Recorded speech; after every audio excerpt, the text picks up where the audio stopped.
Within our organization, if you drink tap water, we buy you a water filter. Like we buy you the water filtration system that I utilize to make sure that you have clean drinking water. You'll pay one guy 10 grand and he'll produce and you'll have the workload and you'll have the results of all those 5 people combined, but you only have to manage one. I don't have goals. Goals are stupid in my opinion. Mindset on the day-to-day basis is what do I have to do today that I know that I need to do today? That is the secret to getting to the next level. So you need to be able to consume that boss content, ladies and gentlemen. It's extremely fucking important. And I'm in that transition. Of course, I'm already there. But back to the point, I've assigned a CEO in my organization. So I won't give you the projection on the phone here, but I'll give them to you privately. Sure. We're looking at a multi-8-figure kind of revenue year inside Capital Club and all the ventures that Capital Club has. And my CEO is somebody by the name of Steve, right? Steve is a 9-figure e-commerce entrepreneur that understands how to build, scale, and sustain scalability inside organizations, right? So he's had multi-thousand employees, whatever. And that's the objective inside Capital Club. So you need to place an operator that knows to do the things that you don't know how to do or that can do what you do better. Right. But just whether it's an operator or an employee, your first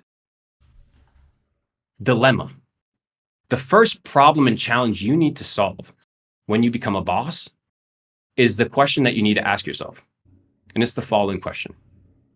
How do I make my team more money? How do I make sure my team gets rich? Like that is my goal as a boss. My goal is to make sure that the people that are on my ship are nurtured, provided for, and taken care of at a big level, to whereby when they arrive to the destination, they're not hungry, jealous, and ready to throw a mutiny, right? So you take care of your people. You take care of your people by first making sure that the operations are taken care so that you can step out and become a boss. 2 is by thinking about your staff and your people before you think about yourself. So a lot of these guys that are out here that have VAs, that hire staff, it's all about how can I use this human resource for my pleasure, for my goals, for my objectives. People brag about paying $5 an hour. I'm like, that is not a flex, man. That's not a flex. It's ridiculous. It's ridiculous because you're no different than the guys that are out here doing the same bullshit for the quarterly revenue. Mm-hmm. You're not. What's the difference? It's a different scale, but the principle is the same. Because if I gave you the oops, did my camera die? Let me swap that battery real quick. So this idea of a $5 flex, bro, I'm paying my guys $5 an hour. It's because you're no different than the guys that are doing the quarterly profit. You're all about the money. You're all about you. But if you can build an organization and your first train of thought is how can I make my team more wealthy, more successful, better positioned? Like, for example, one of the things that we have, I'm big with water. Like clean water to me is one of the essential sources for lifespan longevity and the ability to perform at a high level.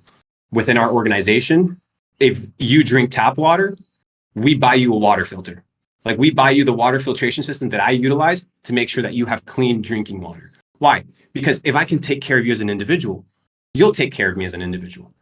And that's the entire name of the game, is making sure that the people that you fuck with and the people that are inside your organization are ride or die. Like they are with you. So when you see things as an organization, there's no loyalty.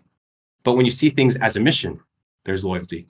You're in the business of recruiting, not mercenaries, but missionaries. That's why it has to transcend money. But the conversation starts with money, which is where the paradox lies. But if people can feel taken care of on the financial side, then that's when you impact and start changing their lives. It's like what I like to say is all these people go and do all this nonprofit work and preaching and trying to convert people. And they're like starving, right? All these people are starving and they're trying to convert them. I was like, well, maybe you should start by like giving them an apple. Like maybe before you care about their soul, make sure that they won't die tomorrow by dehydration. It's the same thing with your staff. Before you take care of them at a personal level, at a relational level, you need to take care of them at a financial level. Make sure that they're comfortable, that they're able to operate. This does what for me? And we've seen it that my methodology works, and I'll prove what my methodology is because of everything that's been taking place over the last 2 months, which is what? Job cuts. Mm-hmm. People have big teams. Your goal is not to have a ton of fucking employees. Your goal is to pay the right people more to do the job of 10 people. You need to go hire the talent that is outstanding. And instead of paying mediocre people $2,000 a month, let's say 5 of them, you'll pay one guy 10 grand, and he'll produce, and you'll have the workload, and you have the results of all those 5 people combined, but you only have to manage one. So that's how I like to build it. I like to get people involved into my organizations. I'm not the unionized type of guy. I'm very capitalistic in this perspective, but at the same time, I understand that I wouldn't be anything without my people, without my team, without my crew, and my crew needs to be taken care of. Adding an extra zero in my bank account isn't going to necessarily have an impact on my life. Well, it'll have an impact on my life because that zero of it, it goes really big. But I would prefer to divest that and to break it up between my team to make sure that my team is taken care of. So when you take care of people at a personal level, make sure that they're paid for. Assign a operator to run your business, or train an operator to eventually take over your business by cloning how you operate. And by understanding that you need to go from hustler to boss and no longer think like a person that has to survive, right, in their business in order to make money, but that they can thrive by becoming a boss and putting the things in place.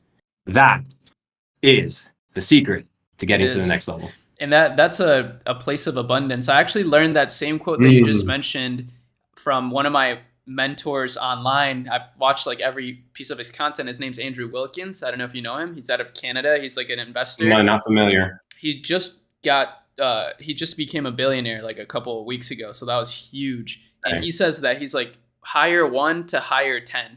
So what that means is hire one person and pay them so well and treat them so good that, and have them be super talented so that they can do the job of 10. You'll be more profitable. You'll be happier. Your business will be less bloated, and you can truly grow. And I think that's a really great, important lesson. So I'm curious, bro, what are your plans for the future then? Because I mean, with everything going on, and we're talking a lot about the present, which is all we have, that is the most important thing after all. But are you planning for the future? What are some of your plans? What are you thinking about? So it's interesting. I often get asked, what are your goals? I don't have goals. Goals are stupid in my opinion. And I don't mean goals as in like, oh, I'm going to get fit. No, I mean like, oh, I'm going to be a billionaire. That's a stupid goal because that's an output goal, right? And people focus on the output versus the input. So my mindset on the day-to-day basis is, what do I have to do today that I know that I need to do today with excellence?